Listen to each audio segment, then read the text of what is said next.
do this conference called Insight, Yes. a very unique methodology of bringing people, entrepreneurs in India who have scaled up their businesses and learning from their real life experiences of risk taking and how they have managed the environment and the situations, and then they are. And so we bring together a group of about 150 people who learn from two life cases, and this is going to be Ratan Tata and Mr. G.V. Prasad of Dr. Reddy's Labs, where they're going to talk about their experiences of having made it in India.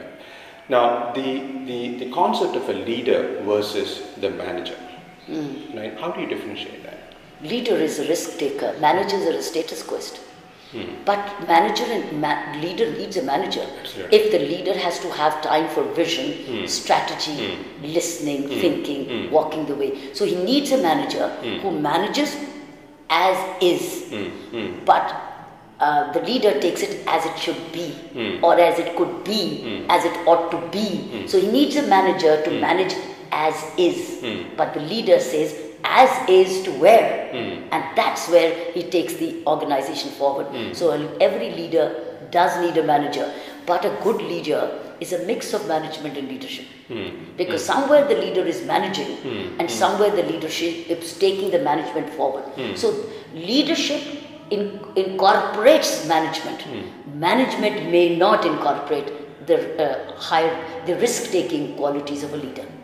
Right. So leadership is management plus. Right. Management is leadership minus. Right. I'm saying that if you're not careful, if you're not self-aware, you can slip what we call in corporate language derailment.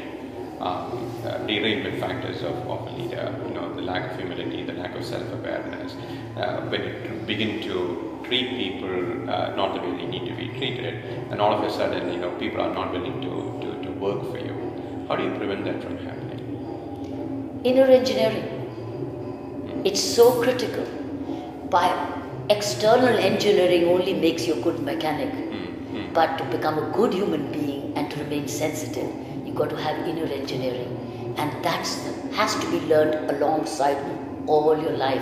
So inner engineering every moment of your day, which means awareness. But inner engineering is also skill to be learned. So learn the art of inner engineering, learn the skills of inner engineering, and apply it to external engineering, so that there is an alignment in community engineering. Right. So it's interesting you mentioned that in the conference that we run in November, it's a combination of both business knowledge and how do you scale your business, and also how do you scale yourself internally, transform yourself internally to be able to manage that scale. And that's it. Just as working in the corporate is a daily process, so is inner engineering is a daily process. Right. And how do you see things as they are and not shaded by your own biases and colors? Correct.